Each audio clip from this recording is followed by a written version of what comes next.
Hello everyone, welcome to the 90s basement at my parents' house where we have this wonderful couch, and first class artwork, So I am just starting off a little vlog for you guys, and that is essentially where I'll be reading memoirs written by autistic authors or whatever books that I feel like that have some sort of autistic content or whatever. Just gonna see what I get up to as I go about my ordinary weekend. So that is the vlog, that is the idea.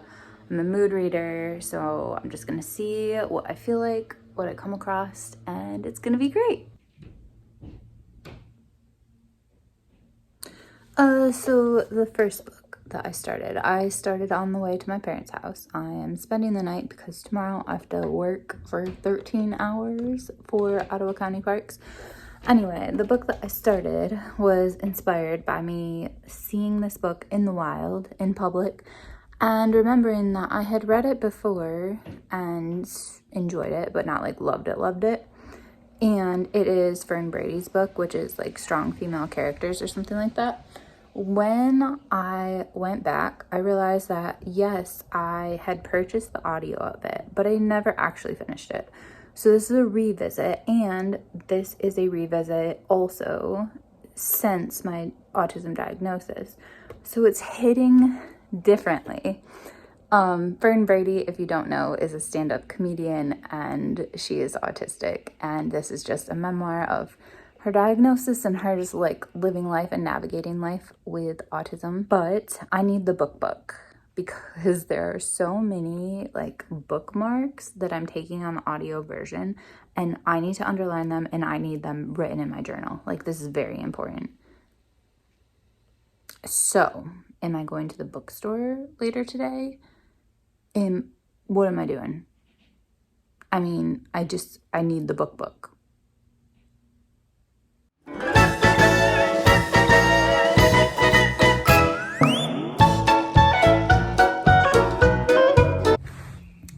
Okay, hi guys. So I think I already said this, that I am staying at my parents' house tonight because I have to work quite early in the morning tomorrow, and it's just down the street from their house. So anyway, that's why I'm spending the night tonight. But I thought I would just be real about something, which is that one of the things is when I'm traveling or when I'm hanging out with my parents, like, I need alone time. So right now I am like locked. Oh, that's the bed. And I guess you can't really see, but I'm like locked myself in my parents' bedroom because that's the only place really where I can just like be by myself. And I ended up getting strong female character for my Kobo because I could not just listen to it. Like, I am listening to it, but then I need to go back in the book and like annotate and highlight things. So I'm going to read that for a bit. I have about an hour where I'm just like spending time by myself, having solo time. And then the other book, which I'm almost done with, to be fair, is this is not really part of the vlog. I'm just telling you because it's like also what I'm reading. And that is The Relational Revolution in Psychoanalysis and Psychotherapy. And this is a book that my therapist let me borrow, and it is life-changing and amazing. And so it's not connected to the theme of this video, but basically what happened was I was reading it, and then my iPad died. And my iPad is like what I do all my journaling on, all my taking notes. So I'm actually almost done with this, but I have to go back and think about it more deeply and take notes on what I read. So I'm going to switch between those two over the course of the next hour and just like recharge my battery, because if I didn't do this, I would be able to keep it together tonight, but having like no alone time and working 13 hours tomorrow, it would not be good, and I would be fried by the end. So that's why it's really important that I get some alone time right now.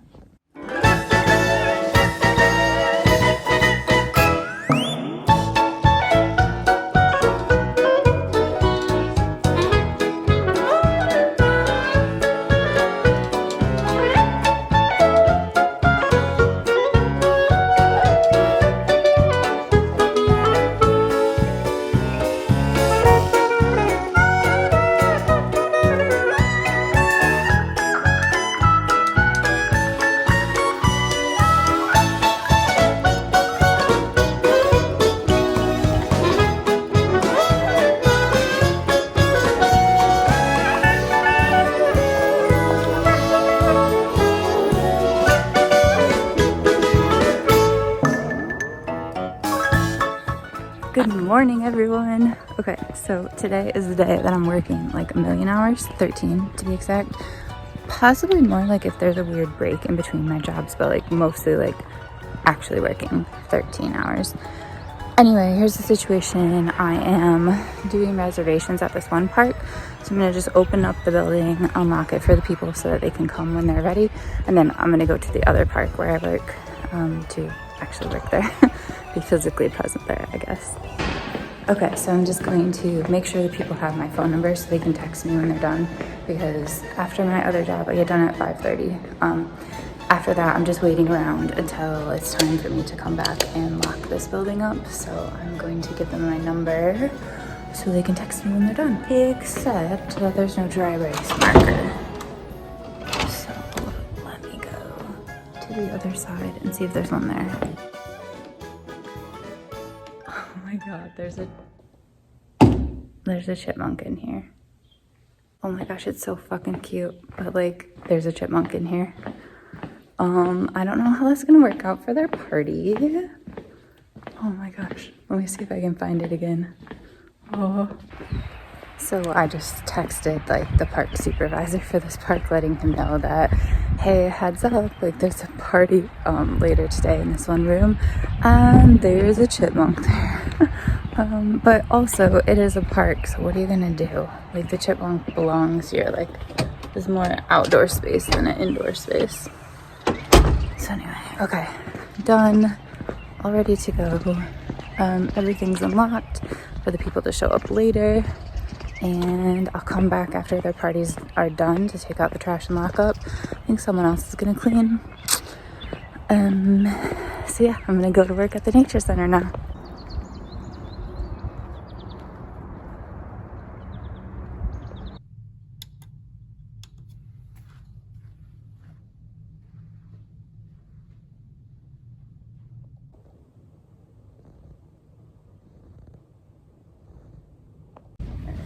I want to show you something top secret. Are you ready?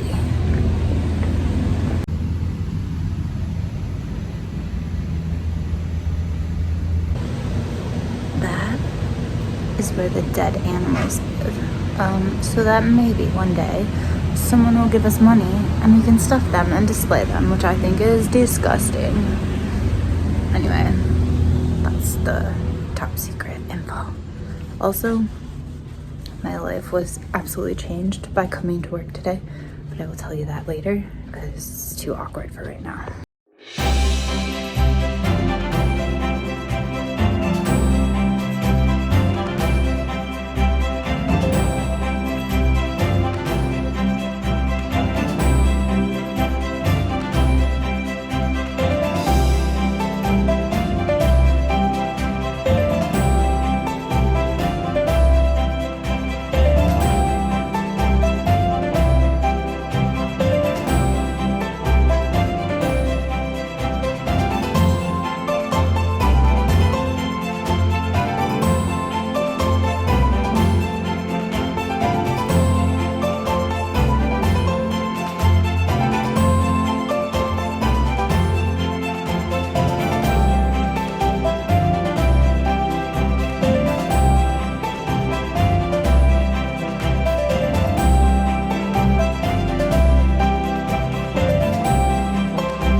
Sunday, so I wanted to update you on my reading because this entire vlog is supposed to be about me reading the books that were written by autistic authors.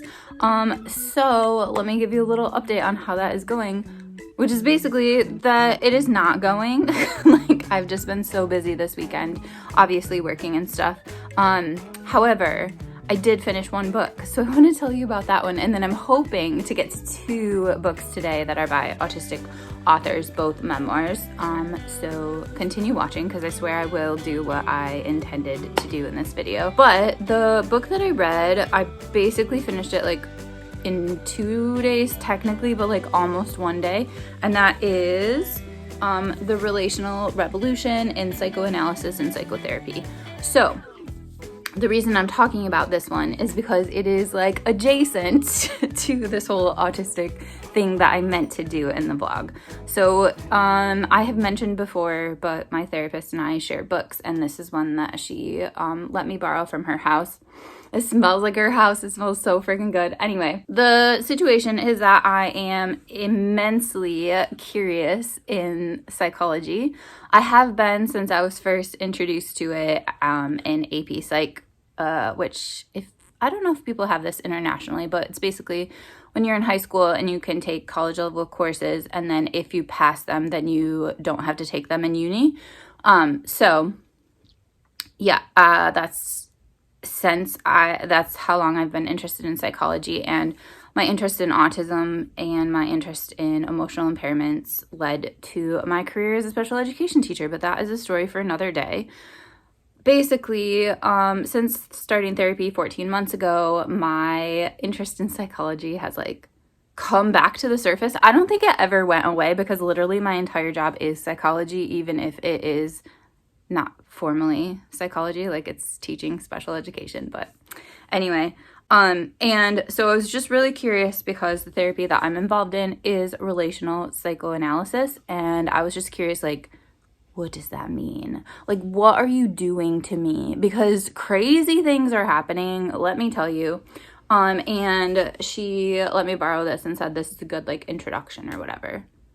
This book blew my mind. So basically, it is about the type of therapy that is like literally changing my life, and I'm finding amazing. So that's why I'm including it in here, because it is adjacent to autism, and also like it works for my autistic brain. So would it work for other people who are autistic? I don't know, but I wanted to share it. Relational psychoanalysis basically came indirectly from Freud. Like, obviously Freud started psychoanalysis. However, what kind of ended up happening was that it became super like white centric and very focused on like cis straight people, and kind of like people in the psychology community kind of started noticing that like this is not really focused on women, on people of color, on queer people. Like, it's just like there's so much that it's missing, and so many people that it's pathologizing that it should not be. And so relational psychoanalysis was kind of started on accident, I guess. Like, it didn't set out to be this new branch of psychology, but it kind of turned into that. And I will say that the other part of the book so that's like the history, and I found that absolutely amazing. And then I guess it really helped me wrap my head around like what my job was as an analyst or something like that. Like, what is my job in therapy, and like what is okay and not okay, I guess, and what is going on. So the thing that makes relational psychoanalysis different, I guess, is that it is not just about you. It is about the connection and the back and forth between you and your therapist. So here's me. I walk into therapy with all my past experiences, all my attachments, my object relations, my traumas, all my things, right? My interests, my personality, all that stuff. So here's me coming into therapy, and I bring that. And in regular psychoanalysis, then there would be your therapist who's a blank slate, and you are just talking to them, and they are like helping you see what you cannot see yourself, and trying to dig beneath the surface and reveal what is hidden, I would guess, or I guess I would say. And in relational psychoanalysis, like, yes, that is true, like that still happens, but the other thing that is important is I'm coming in with all my whole self, but my therapist is coming in as her whole self, and that is super important too, that like the things that I am saying impact her, the things that she is saying impact me, and we both bring our whole selves to the therapy session. And so it's not just like, it is still asymmetrical with like the focus being on me, but it's important that I know her and that she chooses from time to time to self-disclose things, and it's like what she is bringing to the table is important as well, and together we make something beautiful. This book was really interesting just for me to help me understand that better. And then some topics, if you're interested, that are in here are subjectivity, which is kind of like your whole self that you bring to a situation, self-disclosure, intersubjectivity, dissociation, enactment, just like all sorts of stuff, race, gender, sexuality. So anyway, this is super slim, and I would highly, highly recommend it if you're interested in psychoanalysis, psychology, knowing what the crap relational psychoanalysis is. But with that being said, now I'm going to stop reading things that are autism adjacent and legit get to work.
Everything once it was done.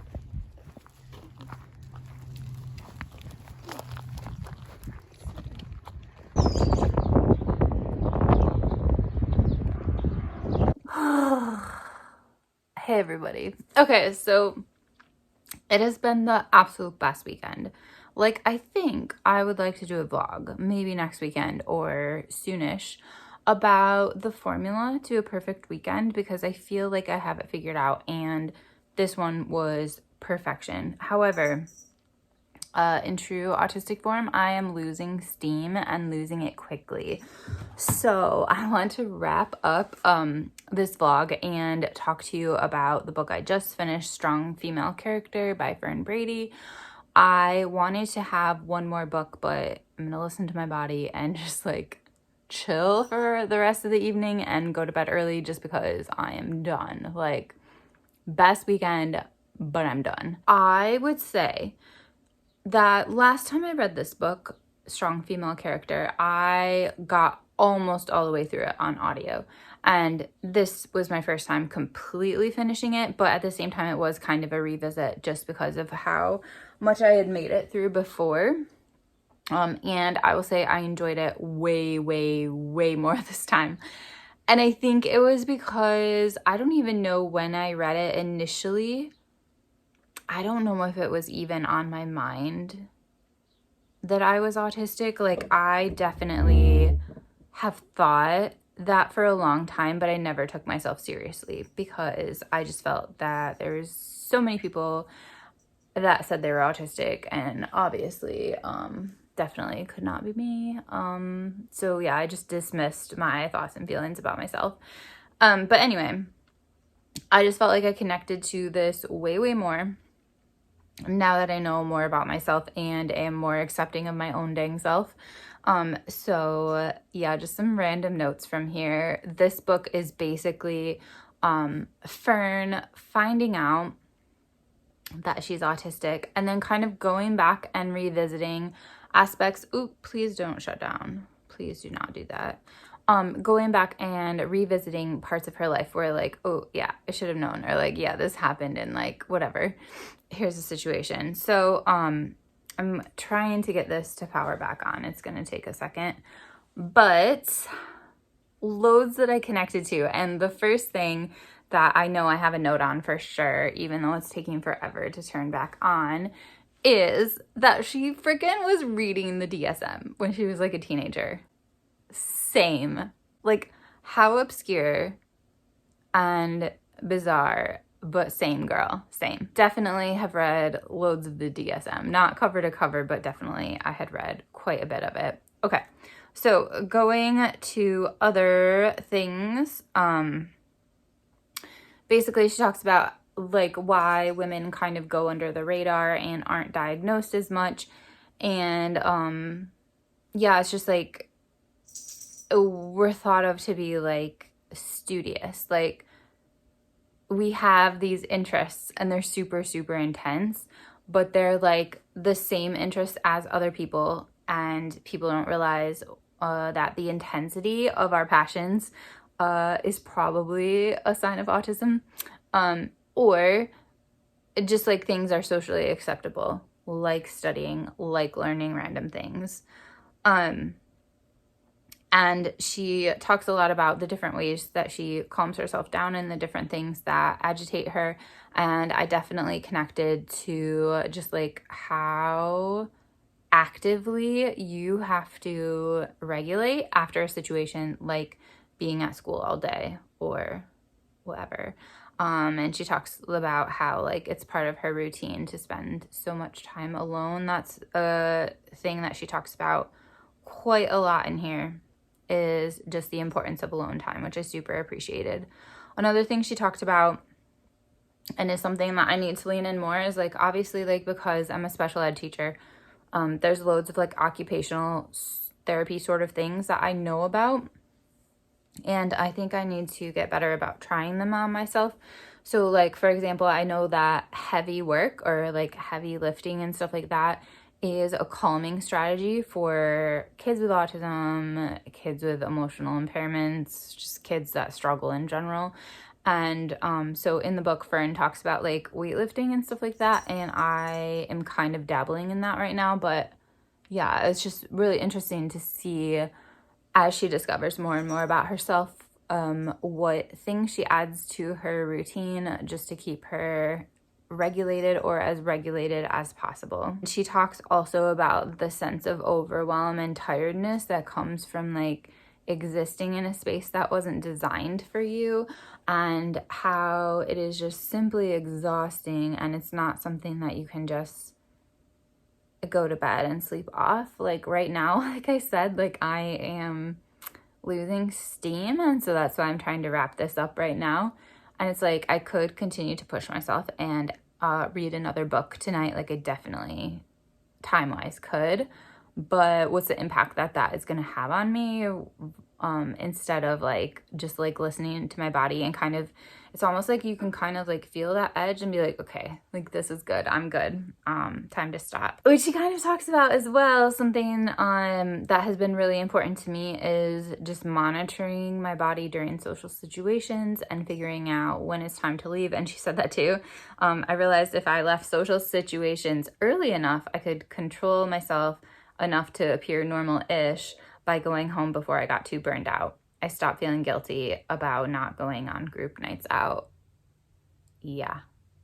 Like, I will go to a party, but if for some reason I have to be there too long, and I'm not a party, like a family event, you will visibly see me just like check out. Like, you might see me on my phone, which is not because I'm addicted to my phone, it's because I'm literally checked out. Or you might see me like slumping down lower and lower on a couch.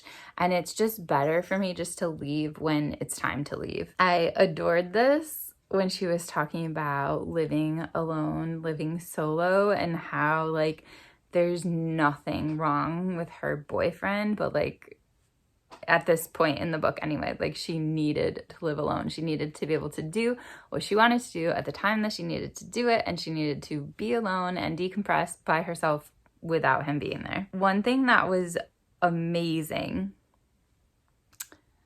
is when I was deciding or learning about basically autism in a way where it applied more to like high masking women, and where I was like really like being like, wait, hang on, like I think I might be autistic, and was going through the testing process, I became, and still am, obsessed with like YouTube videos about it and podcasts and books. Like, I want to do this vlog again in the future because I have so many other autistic writers whose books I want to read, and I think it is fun to visit them in a vlog and like react to them.